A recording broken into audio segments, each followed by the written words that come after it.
Let me begin with a little humiliation from my own life.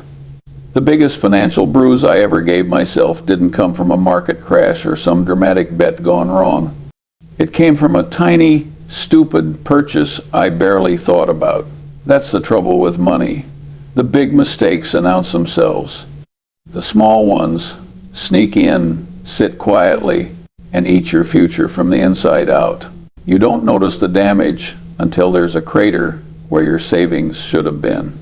When I was a young man, just trying to survive the messy years after the war, I watched people fall into that same trap. They didn't spend like fools in obvious ways. They weren't buying yachts or diamonds. No, they spent in small, respectable ways. A nicer coat to look a little more prosperous. A fancy dinner to feel a little less ordinary. A household upgrade because their neighbor had one. Harmless on the surface, disastrous in the aggregate. Tiny leaks sink big ships, and most people punch the holes themselves.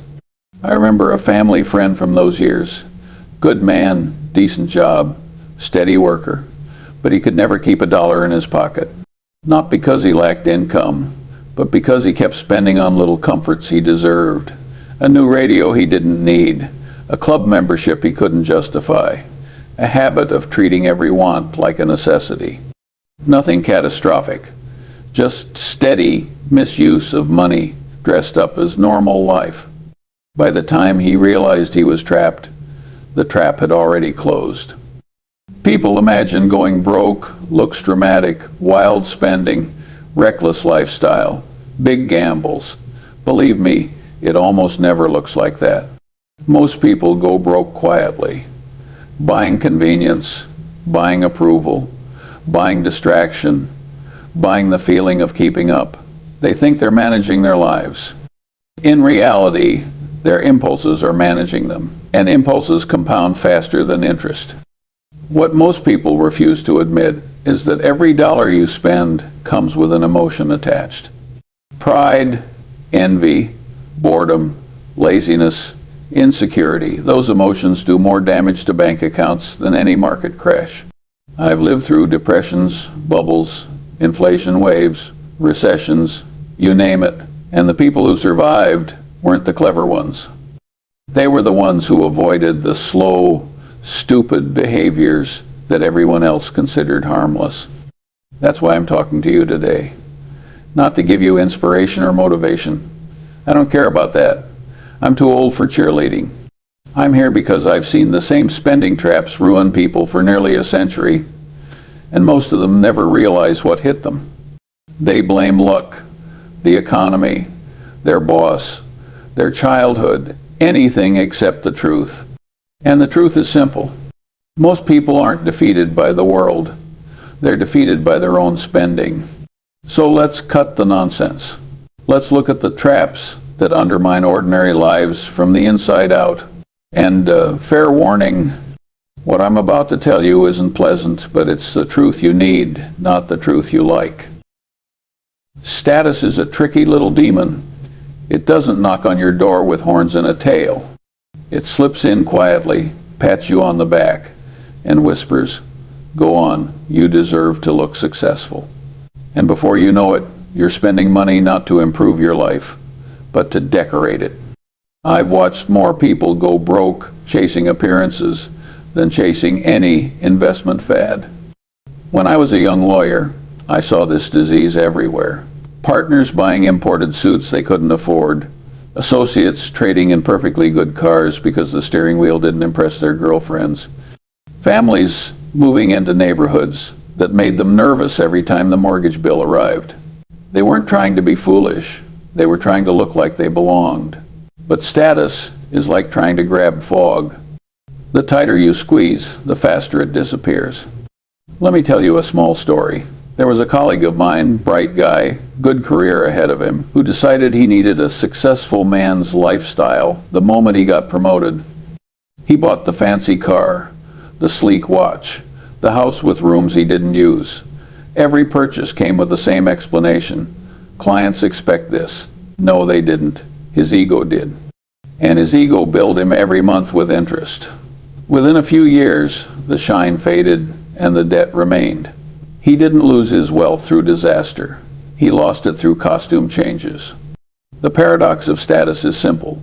The more you chase it, the more it runs. If your sense of worth depends on what strangers think of your possessions, you've already handed them control of your life. And once they control you, the bills write themselves. I've seen people buy cars they don't need, houses they don't enjoy, clothes they rarely wear, all to impress people who aren't paying attention. It's a miserable way to live, and an expensive one. So why do people fall for it? Because status feels like progress. It feels like a shortcut to being admired. And humans, we're wired for shortcuts. But here's the truth you won't like. Real progress doesn't need an audience. It grows quietly. It looks boring from the outside. You save. You invest. You avoid the idiotic impulse to look richer than you are. Meanwhile, everyone chasing status is sprinting in place. Ask yourself something uncomfortable. When you're about to buy something, who are you buying it for? Your own use or someone else's approval? If the answer is the second one, you're not buying an object. You're buying a performance. And performances are expensive hobbies. Believe me when I say this, the happiest, wealthiest people I've known dressed modestly, lived simply, and didn't give a damn what the neighbors thought. They weren't trying to win the status race because they understood the secret. The race has no finish line. You never arrive. You just keep spending until you're exhausted or bankrupt, whichever comes first. If you truly want wealth, you have to give up on status. You have to let other people win the silly contests. Let them chase admiration. Let them accumulate toys. You stay boring. You stay rational. You stay focused on independence, not applause. And the irony, one day, without trying, you'll wake up far richer than the people who worked so hard to look rich. Now, since status and envy are basically siblings fooling people into the same mistakes, let's talk about the second trap, the one that destroys peace of mind faster than it destroys bank accounts. Envy is a funny thing. It doesn't just empty your wallet, it hollows you out from the inside long before the bills arrive. I've called it the dumbest sin for decades, and I meant it. At least gluttony gives you a good meal. At least anger gives you a spark of energy. Envy gives you nothing but a headache and a habit of spending money you don't have to catch people who aren't even thinking about you. When I was a boy in the 1,930 seconds, the world was broke. People stood in bread lines. Banks died overnight. Jobs vanished like smoke. Yet, even in that misery, you'd see neighbors peeking over the fence. One family managed to buy a new radio, and suddenly 3 other families were borrowing money to buy one too. Not because they needed it. Nobody needed a radio in a world where half the country couldn't afford lunch. But because envy whispers, if they have it, you should too. And people obey. Decades later, when I became a lawyer in Los Angeles, nothing had changed except the price tags. A colleague of mine, smart guy, sharp mind, saw his partner buy a vacation house. Within months, he bought one too. Only difference was the partner could afford it. He couldn't. The result wasn't glamorous. He sold at a loss. Marriage cracked under the pressure. And he spent years crawling out of the hole he dug with one envious decision. He didn't lose to bad luck. He lost to comparison. The tragedy of envy is that it scales with your income. You think only poor people suffer from it? Nonsense. I once knew a man worth hundreds of millions who spent his evenings complaining about someone richer. Imagine that. You're sitting in a mansion with enough money to last 10 lifetimes, and you're miserable because your neighbor owns a bigger mountain. That's envy's game. There's no finish line, no moment where you win. Someone out there will always be wealthier, flashier, luckier, or dumber but luckier. The real question is why people fall for it. The answer is simple. Envy gives you a cheap sense of urgency. It tricks you into thinking you're falling behind in a race you never agreed to run. So you panic, you buy something, You stretch your finances, all to silence that feeling for a day or two. Then it comes back, louder. Envy always returns for a second round, and it charges interest. Here's the irony. Ignoring envy is free. It costs nothing to stop caring. And yet almost no one does it. They'd rather go broke chasing someone else's highlight reel. Meanwhile, the wealthiest, calmest people I've known are the ones who never bothered keeping score. Warren is a perfect example. He could have spent decades competing with the Rockefellers or the Gates family or whoever Wall Street worshipped that decade. Instead, he stayed in his same old house, ate his same simple meals, and let everyone else run themselves ragged. He won the wealth game partly because he refused to play the envy game. Let me give you a blunt thought. If you spend to keep up, you will lose every time. Because the game isn't designed for you to win. It's designed to exhaust you. The cure is brutally simple. Stop caring. Let the neighbor have the nicer car. Let your colleague take the expensive vacation. Let your friend brag about his new gadget. The world won't collapse if someone else has more toys. The minute you stop trying to match people who aren't thinking about you, your money, your mind, and your life finally become your own. Now, since envy pushes you to spend emotionally, let's look at the next trap, the one that bleeds people slowly because it masquerades as harmless: convenience. Convenience is one of those traps that doesn't even look like a trap. It doesn't roar like debt or sting like envy. It just smiles politely and says, "Let me make your life easier." And little by little, you hand over your financial future in exchange for saving a few minutes you don't even use well. Believe me, I've watched convenience do more long-term damage than most people's worst investments.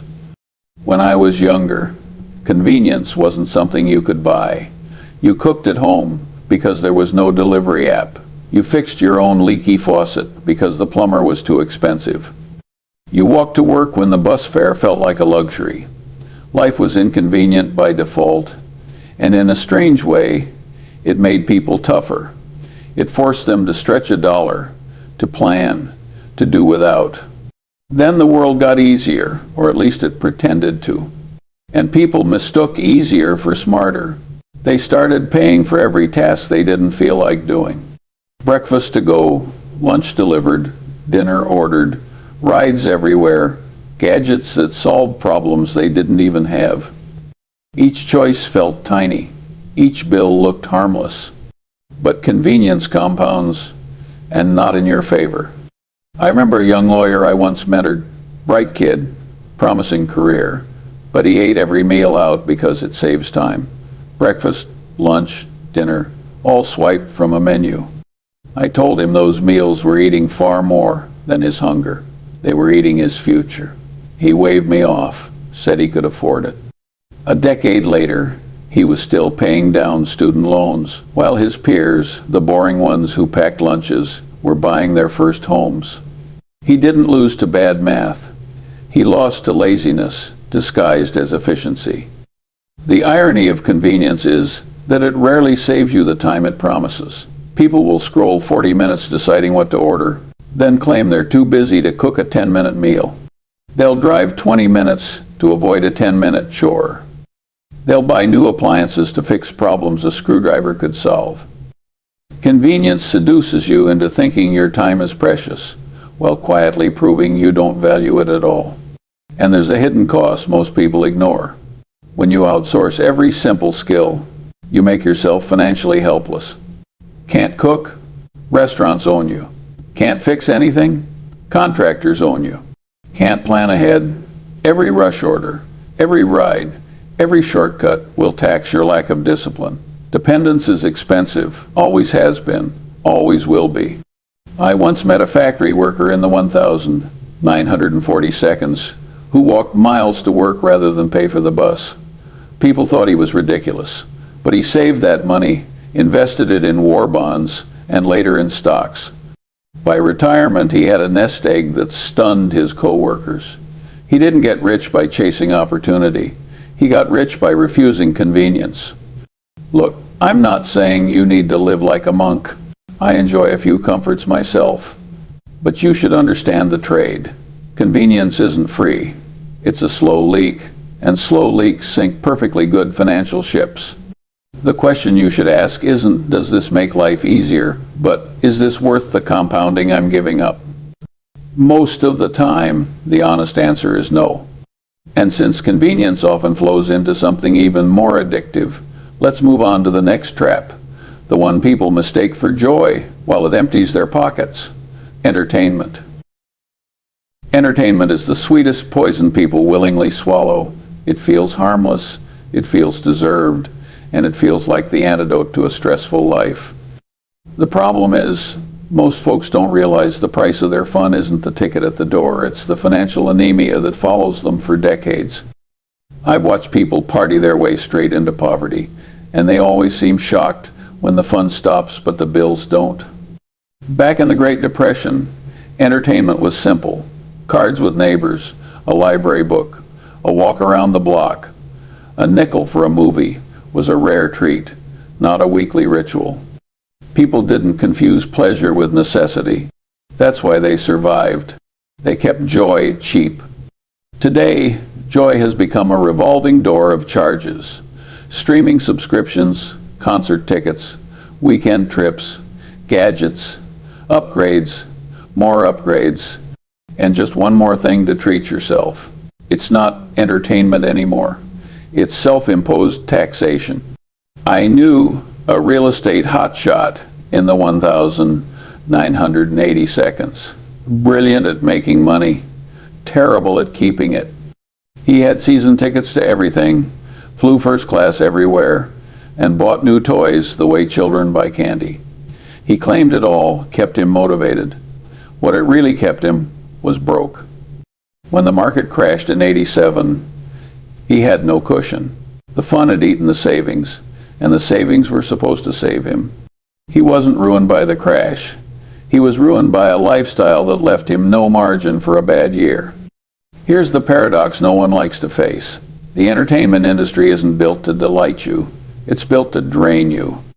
Every new show, every limited edition gadget, every flashy event exists to separate you from the dollars that could have compounded into independence.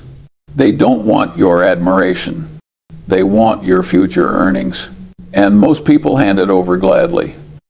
The trouble is that entertainment doesn't just cost money, it trains your brain to expect constant stimulation.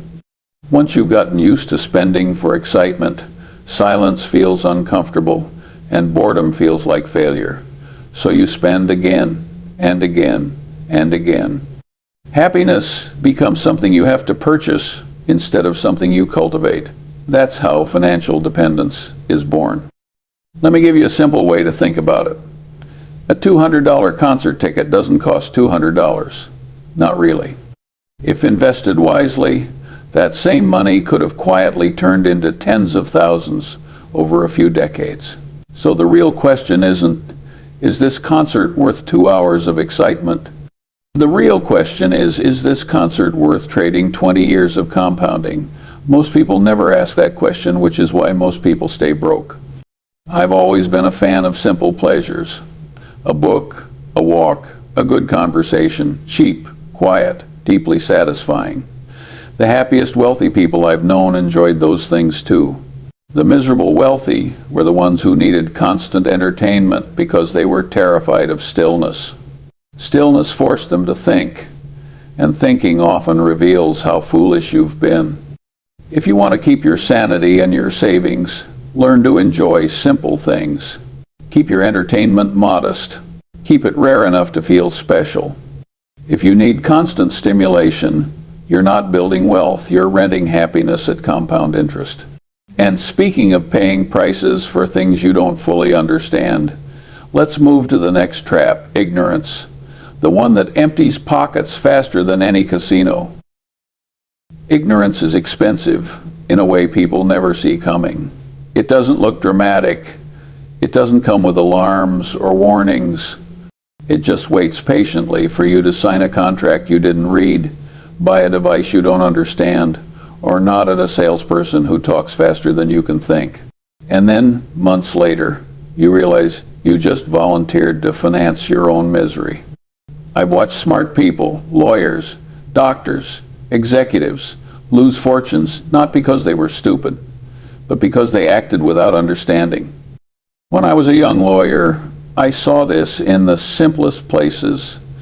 A doctor, friend of mine, brilliant man, top of his class, bought into a restaurant because his friends said it would be easy money. He didn't know the first thing about running a restaurant. Not the margins, not the risk, not the labor costs. He just assumed intelligence in one area would protect him in another. It didn't. Within 2 years, the place was bankrupt, and he was paying off debts with the same hands that once saved people's lives. Ignorance didn't excuse him. It punished him. The trouble is, people hate looking stupid. They'd rather lose money than admit they don't understand something. So they nod, pretend, and sign anyway. I've seen people take car leases with more hidden fees than a magician's hat. I've seen families sign mortgages with adjustable rates they didn't comprehend. I've seen young folks buy digital assets they couldn't explain to a 5-year-old, and when things go wrong, they act shocked, as if the universe ambushed them. No, their own pride ambushed them. Here's the paradox.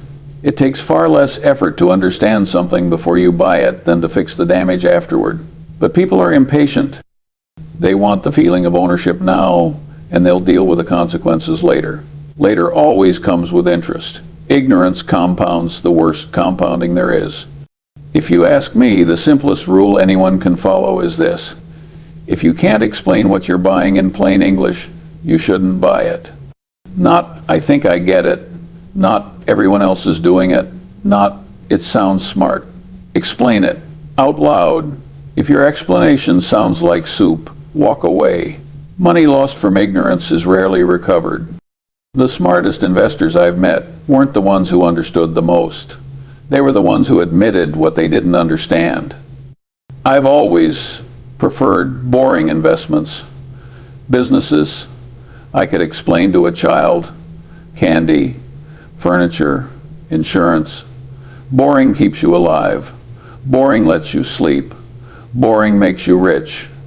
The flashy stuff, the complicated stuff, the stuff that sounds clever, that's where the skeletons hide. And ignorance gives them a perfect place to feast. So before you spend, slow down. Ask questions. Read the fine print. Assume you're missing something. If you still feel uncertain, that's your signal to stop. The money you don't lose today will do more for your future than any shiny purchase ever will. And now that we've covered the kinds of spending born from confusion, let's move to the trap that quietly destroys even the disciplined, the one people justify as just this once. The trap called debt. Status's closest accomplice. Debt is the most polite trap in the world. It doesn't shout. It doesn't threaten. It smiles, shakes your hand, and says, "Take your time paying me back." And that's exactly how it pulls people under. By the time you feel the tightening around your neck, the noose is already cinched. I've said it my entire life. I've never met anyone who got rich living on borrowed money, but I've met a great many who got ruined by it. When I was a boy during the Depression, I watched families lose everything, not because they were reckless gamblers, but because they owed more than they could pay when the world suddenly turned cold. Jobs vanished. Creditors didn't. The lesson was burned into my brain. You can survive almost any storm if you don't owe anyone, but if you do, the slightest wind can knock you flat. Years later, I saw the same pattern play out in far wealthier times. A young executive I knew earned a fine salary, handsome even, but he wanted the lifestyle before he'd earned the foundation. First came the luxury house, then the 2 new cars, then the club memberships, the renovations, the designer nonsense, all on credit, of course. It looked impressive from the outside, but the moment the economy softened and his bonuses disappeared, he was finished. Not dramatically, not instantly, just slowly sinking while pretending he was still swimming. Debt has a way of turning confident people into silent prisoners. People fool themselves into believing debt is a tool. And yes, in rare cases, for disciplined minds, maybe. But for most people, debt isn't a tool, it's an addiction. It offers the illusion of progress while stealing every inch of real progress you might have made. Borrowing lets you feel rich today at the cost of being poor tomorrow. And most people choose today because they can't imagine tomorrow arriving with a bill attached. But it always does. Here's the worst part. Debt compounds just like wealth, only in the opposite direction. While your investments are taking baby steps upward, your interest payments are sprinting downhill with your future on their back. Every dollar of interest you pay is a dollar that could have been compounding for you instead of against you. Most people never see it that way because the payment is small and the gratification is immediate. That's how the trap stays hidden. The paradox of debt is simple. The more you rely on it, the less control you have. You can't quit a bad job if you need the paycheck to feed your lender. You can't take opportunities because your obligations choke your flexibility. Debt doesn't just cost money. It costs freedom. And freedom is the only true luxury worth paying for. If you're already in debt, escape as if your life depends on it, because financially, it does. If you're not in debt, protect that blessing with everything you've got. Either way, remember this truth. Nothing destroys wealth faster than owing money to people who don't care whether you live or drown. And now that we've talked about avoiding the sharp edges, let's look at the bigger picture. Why avoiding stupidity in general is more powerful than chasing brilliance. Because the next trap isn't a spending habit. It's a mindset that decides whether you survive the long game or become one more cautionary tale. People love the idea of brilliance. They want secrets, shortcuts, clever tricks no one else knows. But after nearly a century of watching investors, business owners, and ordinary families rise and fall, I can tell you something that sounds disappointing at first and liberating once it sinks in. You don't need to be brilliant. You just need to avoid being stupid for a very long time. And believe me, that's a taller order than it sounds. When I partnered with Warren, people thought we had some magic formula locked in a vault. We didn't. We simply agreed on one principle. Don't do dumb things. Not be the smartest guys in the room. Not outthink the competition. Just avoid the mistakes everyone else keeps repeating like it's tradition. Most people insist on pressing every shiny button in front of them. We learn to keep our hands still. I remember watching the dot-com craze in the late 1990 seconds. People were throwing money at companies with no revenue, no plan, and no hope. They weren't investing, they were hallucinating. Warren and I didn't understand the technology. So we stayed out. It wasn't glamorous. It certainly wasn't popular. But the moment the bubble burst, we were still standing, while many geniuses were sweeping up the ashes of their brilliant ideas. Sometimes the smartest move is admitting you're not smart enough. Here's the paradox. Avoiding stupidity looks boring from the outside. It looks passive. It looks cautious. But inside that boredom is a discipline most people don't have. It takes humility to say, I don't know. It takes patience to pass on opportunities that everyone else claims are life-changing. It takes backbone to sit still in a world addicted to motion. And it takes a certain stubbornness to keep doing the sensible thing year after year when everyone else is chasing excitement. I've always believed wealth behaves like a garden. You don't grow it by pulling on the leaves, shouting at the soil, or planting exotic seeds you can't even identify. You grow it by not trampling the ground every day. You grow it by watering consistently, weeding regularly, and refusing to set the whole thing on fire just because someone else's garden looks flashier this week. Most fortunes die not from lack of opportunity, but from self-inflicted burns. The irony is that avoiding stupidity multiplies. Every dumb thing you don't do leaves more money, more stability, more optionality for the future. That's compounding in its purest form, not the returns you earn, but the disasters you avoid. And over decades, That's what separates the calm, wealthy families from the frantic, perpetually broke ones. So before you ask how to be brilliant, ask a simpler question. What obvious stupidity can I avoid today? That one question will carry you farther than any clever trick ever will. Because in the long run, surviving beats impressing, and consistency beats genius. Now that we've peeled back all these traps, we can finally tie the threads together. In the conclusion, I'll tell you why all of this comes down to one brutally simple rule. A rule so old-fashioned people roll their eyes at it, and so powerful it built every fortune I've ever respected. After all these decades, after all the traps and all the foolishness I've watched devour perfectly good lives, it all comes down to something so simple most people dismiss it before they even hear it. Spend less than you earn. That's it. Not poetic, not clever, not exciting, just brutally, embarrassingly simple. And yet almost nobody does it.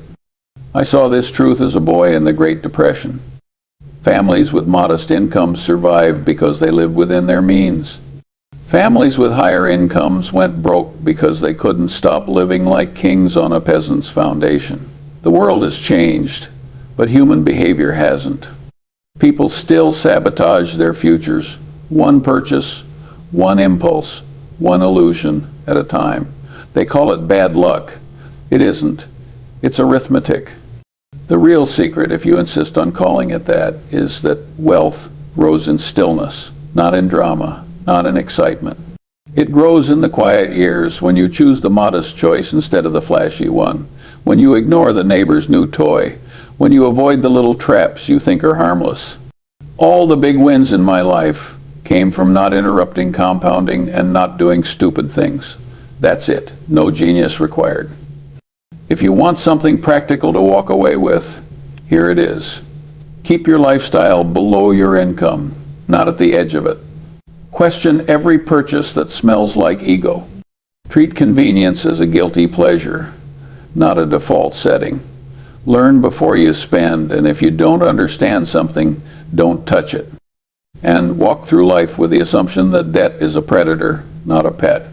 Do these things quietly, consistently, stubbornly, and you'll feel something most people never feel. Control. Real control.